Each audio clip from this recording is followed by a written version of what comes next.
There are two kinds of mysteries. The ones where nothing is there, and the ones where something is there, but we don't understand it yet. The problem is people treat those the same. In one case, they invent something to just fill the void, and in another case, they invent something to explain what is already real. In both cases, they move too fast. Tonight, we're looking at two completely different stories, UFO disclosure and the Epstein records, and they have the same problem. It's not a lack of information. It's the failure to sit still with the information we actually have.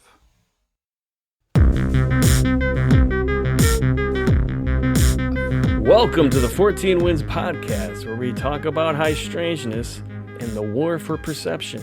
I go by Bones, and with us as always is Ram X. Hey, everybody. Hey, Ram. So we got a good episode, because you know what? I'm going to say it right off the bat. This episode is not about proving aliens exist. And it's not about proving a cover-up. We've been talking about a cover-up for the past few episodes. It's about something much simpler. So what does the record actually show before we start explaining this? Because in both of these cases, the pattern is pretty clear. In the UAP story, the data tells us there is a real phenomenon. Objects tracked across multiple systems, behaving in ways we don't fully understand. But instead of staying there, the conversation jumps immediately to interdimensional beings, hidden civilizations, or finding an ultimate answer. So the explanation outruns the evidence, and in the Epstein case, we see the same structure. The record doesn't disappear. It continues within travel, finance, testimony, and infrastructure. But one layer, the email layer, drops out, and then it reappears. And that there is the anomaly with this Epstein case. And instead of sitting with that, people jump to conclusions and conspiracy. It's just like kind of a natural reaction. And then again, the explanation outruns the evidence. So in this episode, we're doing something different. We're not asking why yet. We're asking what is actually there and what is actually missing. Because what is actually there versus what is actually missing is the whole point of the first anomaly we're going to discuss. And I think we highlighted it well in our intro, but the whole point here is that the explanation can't outrun the evidence. So as we explore this gap, let's just try to focus on the fact of whether or not there is a gap.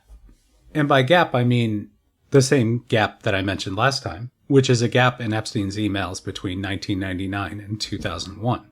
I know we weren't the first to mention it, and I know I've heard it mentioned several times, but I haven't heard anyone or seen it prove that there was actually a gap. I think there's an example of explanations outrunning the evidence, because once it gets mentioned that that gap exists, the obvious implication, of course, is, hey, that's right before 9/11. Mm-hmm. And since the Epstein files seem to include information on every conspiracy to happen over the last 20 or 30 years, I think it's only natural that people have that question. I certainly have the question in my mind, but in order to get that information, we need to follow a process. And the process first involves identifying the gap, identifying data that supports the gap, and then going out and filling in that data with the actual emails or the actual evidence. So the primary question here is there a meaningful, measurable gap in Epstein-related records between 1999 and 2001, specifically in email communications? Does that gap warrant an investigation, right? Exactly. What we would like to do is open up an investigation if one is warranted. If you find the information here valuable, I published the report on my Substack, and I'll put a link to that down below. You're more than welcome to mention Fortean Winds in a positive light as you write or cite us in any way, shape, or form. Yeah, please. I doubt you will. But hey, it'd be nice.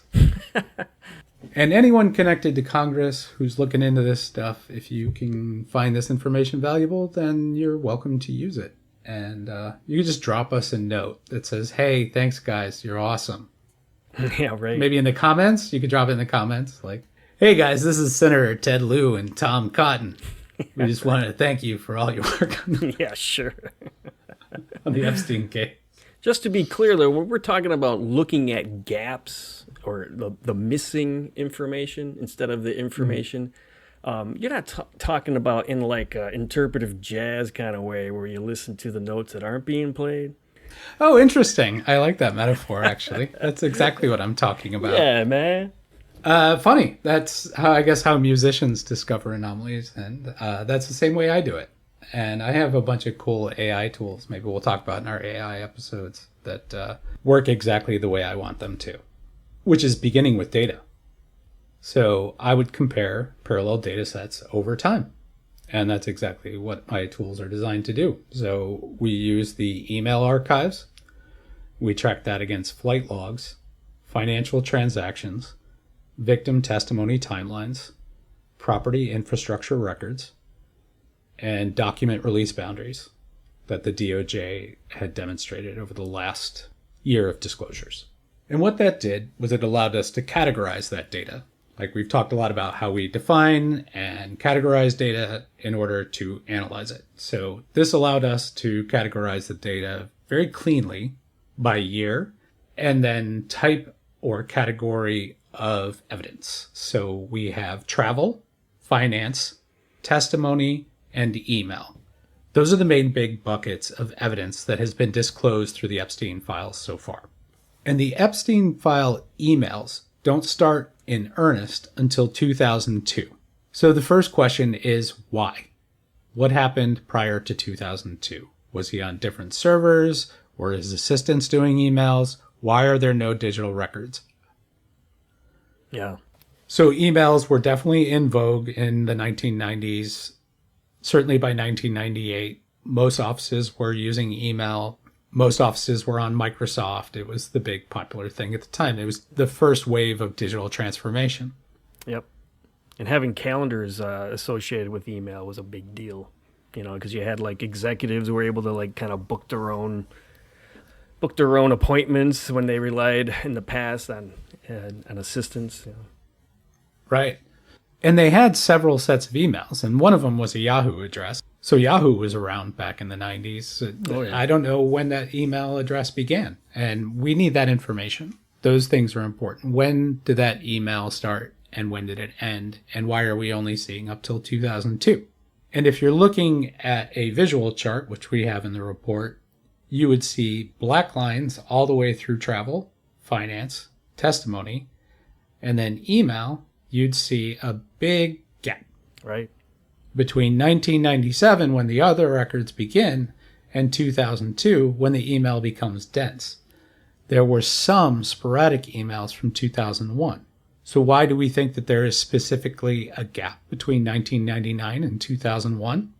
Is because there were periods of high frequency and high activity in all of the other channels.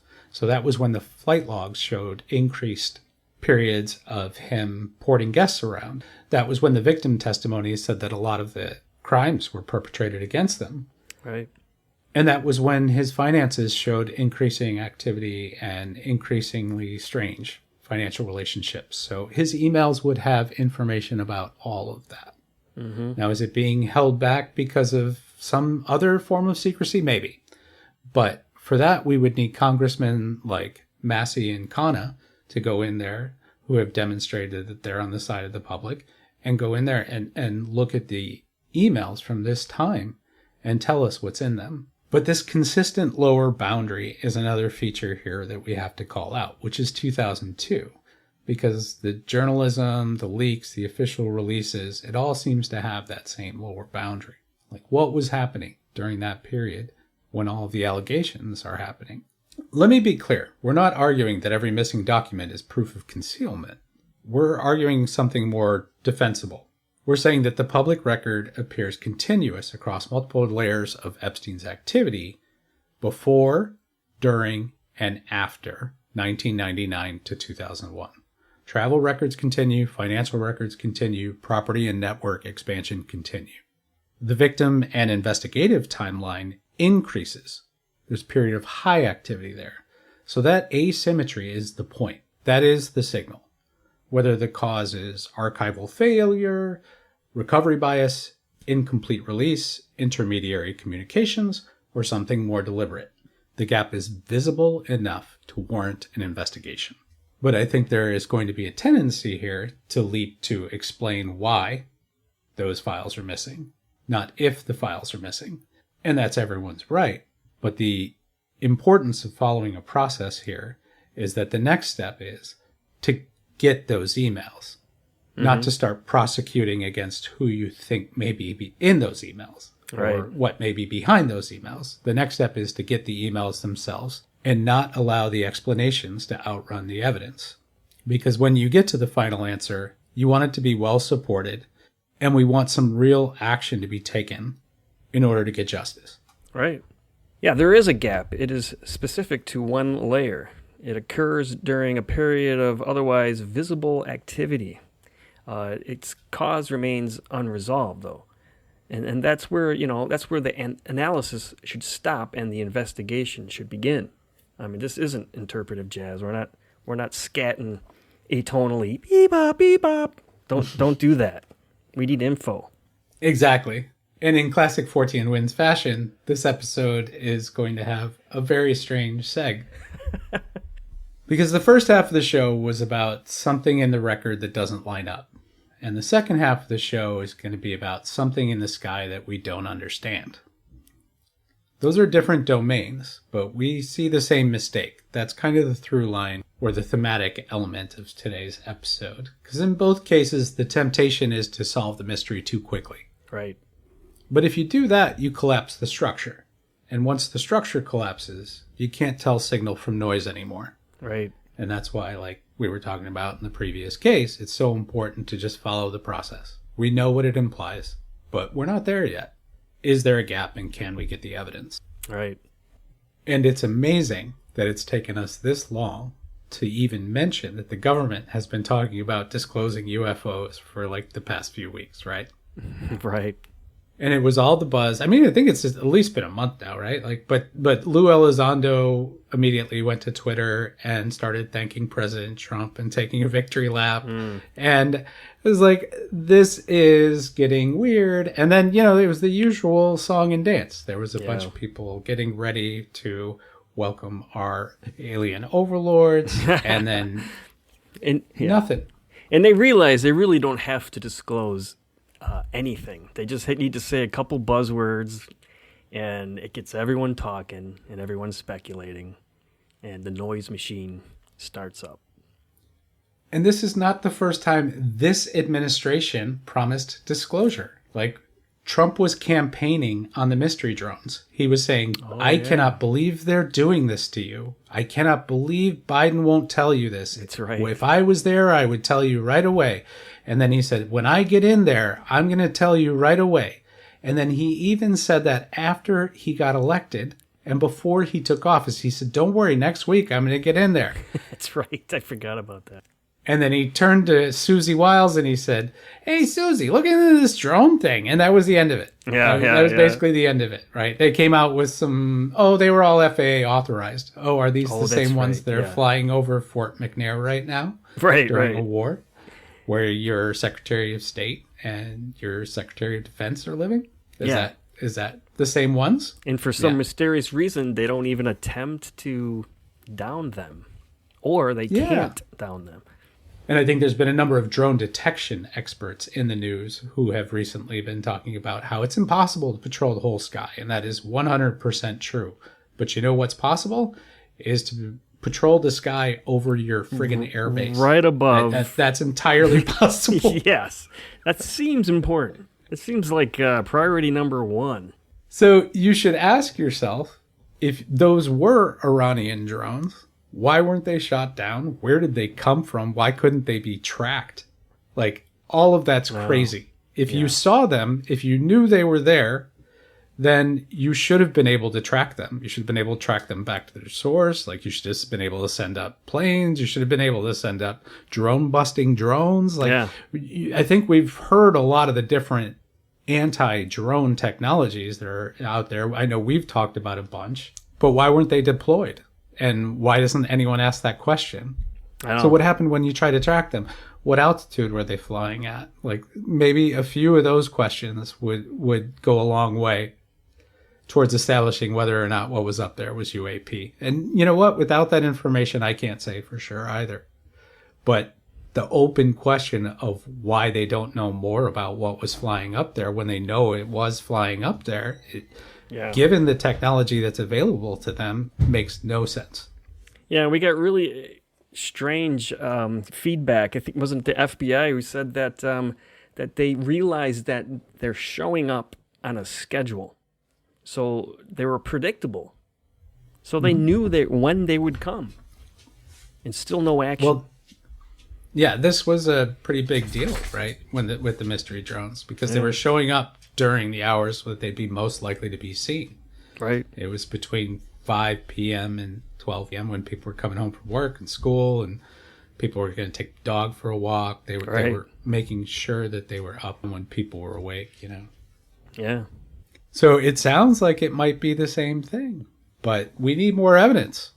And let's see if they actually disclose it. Now, as far as their teasing disclosure all the time, I think we've talked about UAP crash retrievals enough, and there's been enough evidence in the public to establish that there has been UAP crash retrievals. Look at the Virginia case. Watch James Fox's movie Moment of Contact, and then there's tons and tons of associated evidence with that case, some that just came out recently. So we know that there was a crash in Brazil, and we know that the U.S. went down there and picked up the crash from Brazil and brought it back to the U.S. If they're not going to tell us more about what the craft was, what it's made out of, what was in the craft, the beings that they collected from that site, if they're going to stop short of that, it's not anywhere near disclosure, okay? And that's not even the full disclosure, because this has already been reported in the news, that there was pushback internally from the Pentagon because people said it was too complex. Mm-hmm. Others were saying it was biblical. Mm. And we have others in the news right now, like Anna Polina Luna, openly saying that these things are interdimensional. She said that there's proof on video of these things being interdimensional, and she wants it being shown to the public. Yeah, I would love to see just evidence of the existence of dimensions. Like, how do you even explain that and demonstrate that? And ask her. Well, I appreciate the fact that she's saying interdimensional. I have said that interdimensional is a good placeholder word, and I did, to your point, see a recent video with Eric Weinstein and Eric Davis. Eric Weinstein being a big physicist. Eric Davis is also a physicist who's very familiar with UFOs. And Weinstein was saying, why are people calling it interdimensional? Why aren't people coming to me if you want to call it interdimensional? He's like, oh, slow down, man. Like, they're calling it interdimensional because they don't know what else to call it. Right. Because it's not physical like exactly. Because it's not behaving in a way that is familiar to our physics. And that's okay. Like, I think that in order to socialize it, scientists would never go for this, but I think in order to socialize it, they should have gotten on it sooner if they wanted to define it. Right. But in order to socialize this, we're going to have to allow people to say interdimensional for a little while until we can understand more exactly about what they are, and if there is multiple phenomenon, and if there's multiple sub-phenomenon underneath the larger phenomenon, which there most likely is. So it's going to be pretty complex, I think. I like that. That is fair. Sub-phenomenon. To say that it's complex. I just invented that now. I like that. I'm going to remember that one. Nice. So the bottom line is, across the last 6 months and across the last 60 years, the same pattern holds. Disclosure is repeatedly promised at the political level, it's expanded at the narrative level, and then it's slowed at the institutional level.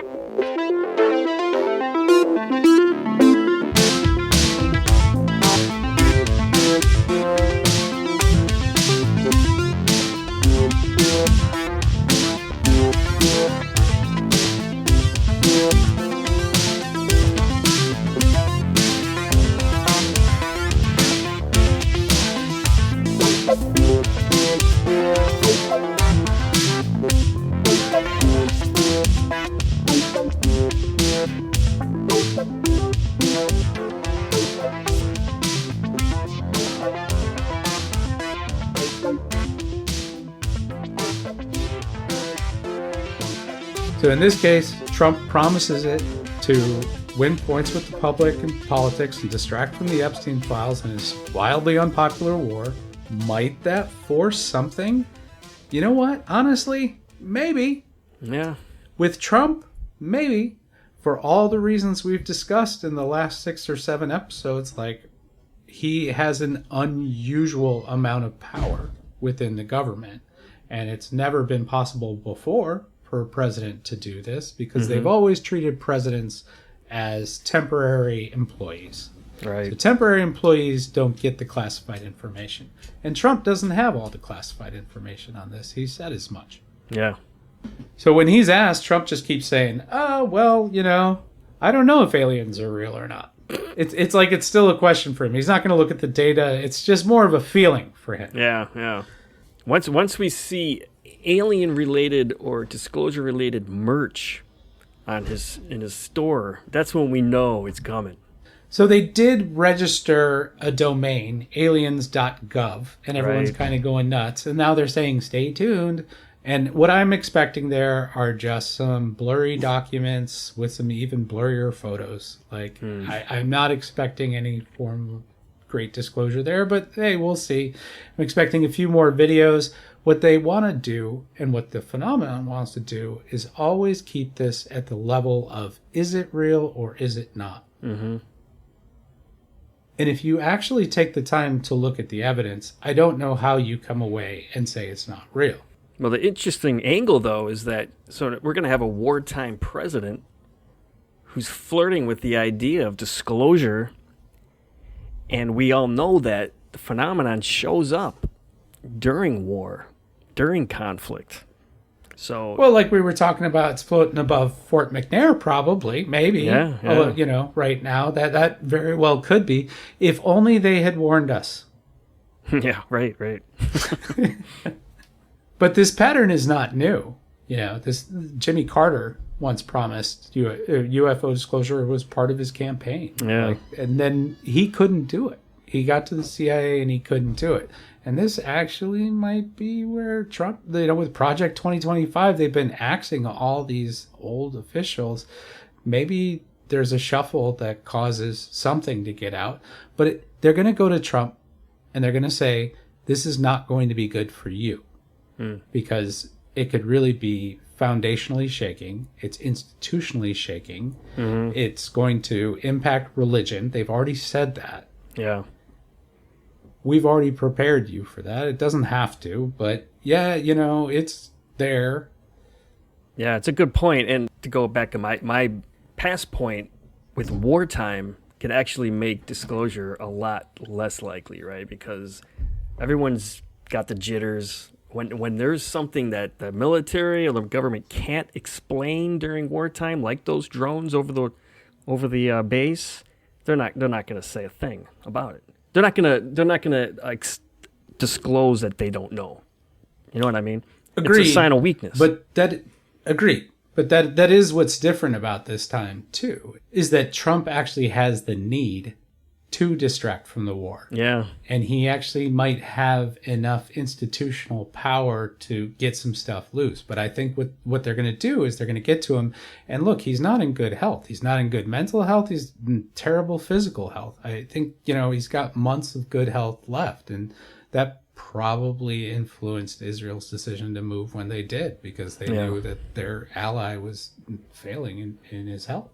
Yeah. But this is new. I mean, there is some intensity here that's new. There's Anna Paulina Luna talking about the interdimensional angle openly and publicly is new. Yeah.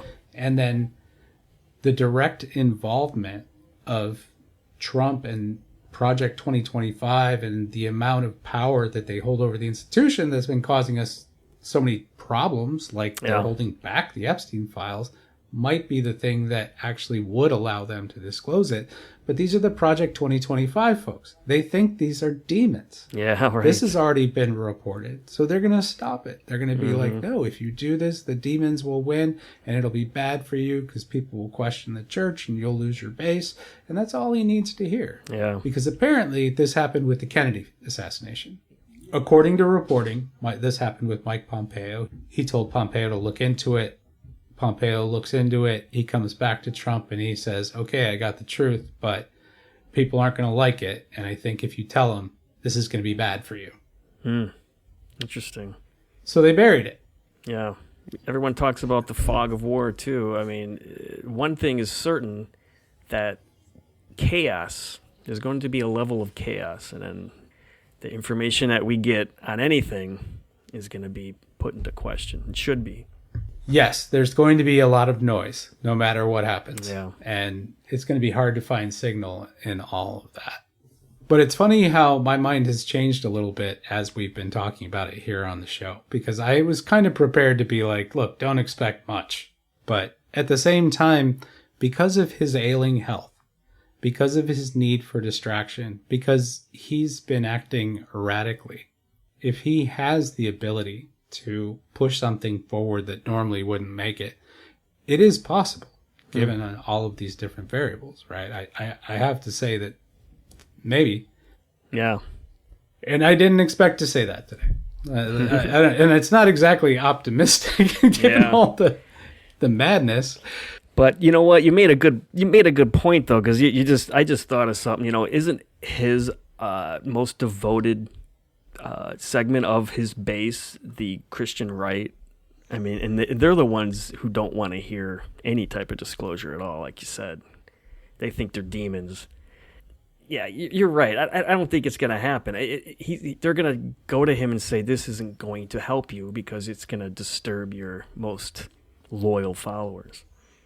That is going to be the most likely scenario, because that is most likely who the people around him will be. Now, I don't know exactly who the people around him will be when that happens, but that is most likely. Yeah. And I can't think of too many people other than the people that we know who are Trump allies, like Burchett, Anna Paulina Luna, Burleson.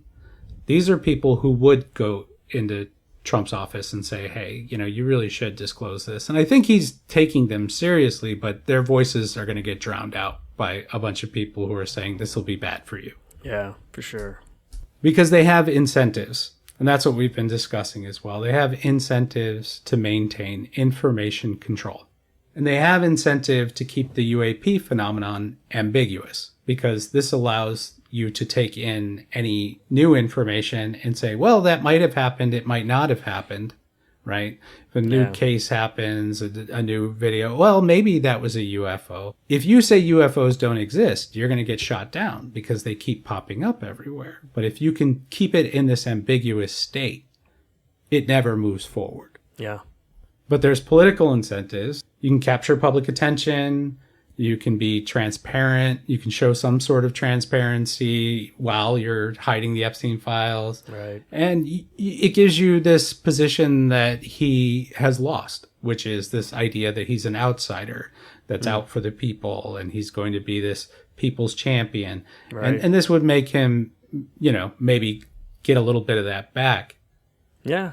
I mean, UFO culture is part of our society. It's part of our lives now. It's been around for a long time. Yeah, and I think there's a bigger UFO audience on the right than the left. So you have mixed feelings there, because you have the UFO audience who wants UFO disclosure, and then you have a religious audience there that sees it as being religious. And they're interested in UFOs, but they also see it as part of their spirituality. Right. But the pattern we're describing results in a behavior. So, and it keeps repeating. Political actors accelerate expectations. Disclosure is coming, right? Mm-hmm. And then the intelligence community runs behind them and slows or reframes the output to make it seem ambiguous. So they get to have their cake and eat it too. The political actor gets some advantage by putting out some sort of information, and then they keep it ambiguous by having the spies run behind them and make sure it all gets jet washed. Right. And then the public steps in to fill those narrative gaps with reptiles, Anunnaki, greys versus leprechauns, whatever. Yeah. We need a future president that would just be like, I will be your alien president. But this same cycle of political blue balling followed by a slow drip of nothing. Did you say political blue balling? Yeah. Oh, okay. You know what I mean? Like they're is that going to fly on YouTube? I don't know. Let's just plow through. I think there are different interpretations of blue ball. You're talking about a single ball or two or a pair. Oh, okay. Yeah. But you know what I mean. They keep teasing UFOs. They will put out a little something. So this has happened over decades, and the structure remains intact. But only the surface narrative evolves. It evolves from aliens to interdimensional to whatever's next. Mm-hmm. But let me be clear. If they stop short of the physical evidence, this is nowhere near disclosure.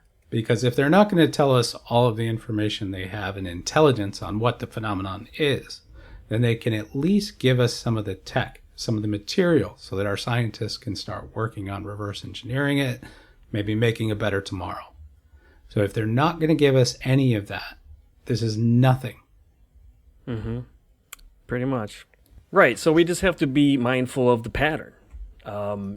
It's managed with three forces. You got, political signaling, like we're talking about, like we will reveal it. And then you got speculative escalation, with the interdimensional beings would be an example.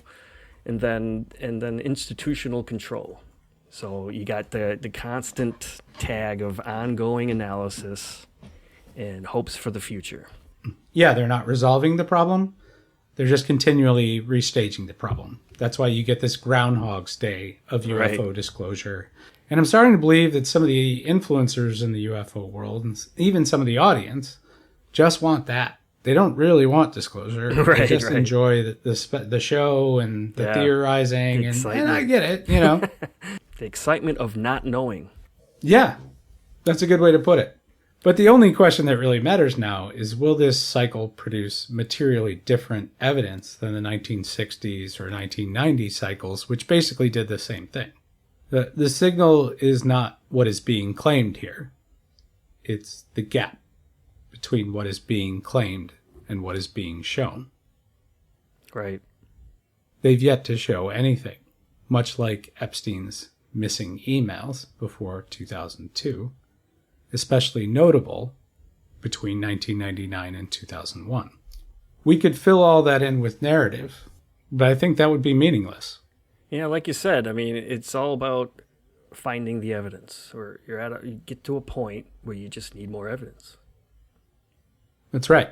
So instead of looking for story, we're going to continue to look for more evidence. And I think that that's the most interesting thing, even when we see a notable absence of evidence, right? Yep, exactly. Oh, and hey, Bones, we had a listener ask about the mid-break in the last episode, which I believe was a piece from your musical episode. Oh, yeah, the shadows. Yeah, I love that. I love that, too. The analog synth design. That was a good one. Yeah, so anyone looking for that episode on Spotify, unfortunately, Spotify denied it because it had too much music on it, and it's a podcast. So I guess they don't like that. Anyway, iTunes did not deny it. It's called Echoes Between Worlds, the Fortean Winds sound experience. It's also on Amazon and YouTube and a number of other places. So definitely check out Bones' cool little musical soiree he did over the holidays. Musical collage or whatever you want to call it. That was fun. And we just always want to say thank you for all your kind notes, comments, and votes. We really appreciate it. I think we've taken accountability for all of the reasons that we're not more commercial. However, the main reason is that we are suppressed on every single platform. Yeah. We are persona non grata everywhere, even on Twitter. Like, we are censored more than the neo-Nazis, who don't like us either. We don't like them. Like, right. And yet, still, what are we saying? Oh, at this point, given this episode, yeah, I guess I could see that. I guess I could see the suppression. It's your one good move that you've done. Suppress me. No, but we'll keep fighting. The times we live in are important, and we're gonna figure it out and find some answers. Yeah, we'll give it a shot. All your likes and ratings do help us with the algorithm. We appreciate that. And also, probably need to share it at this point if you want people to hear it, because I don't think we're getting out there any other way. But hey, we're still growing. I don't know how, but it's been a good 6 months for us. It seems like people actually really enjoy us talking about the power stuff. Mm-hmm. Even more than UFOs, which is kind of sad for UFOs. I mean, I really want people to be more interested in UFOs, but that is always going to be something that holds disclosure back politically, because Trump might weigh it out and he'll be like, there's just not enough reason for me to do this because there's not enough benefit to him disclosing it. Right. Not enough people would be cheering for him. Yeah, there's going to be no story like Carter when he was president. There's that story of he shedded a tear after hearing that aliens existed. You ever hear that? Oh yeah, because he was deeply devoted Christian. And you know who gave him that file that made him cry? Who's that? It was George Bush Senior. What, really? What he was with the CIA or? Yeah. Mm-hmm. I didn't know that. 2 of them were in that room, huh? But anyway, that's a good discussion for another time. Yeah, right. Thanks, y'all. Appreciate you. Yes, thank you, everyone. Till next time. Take care.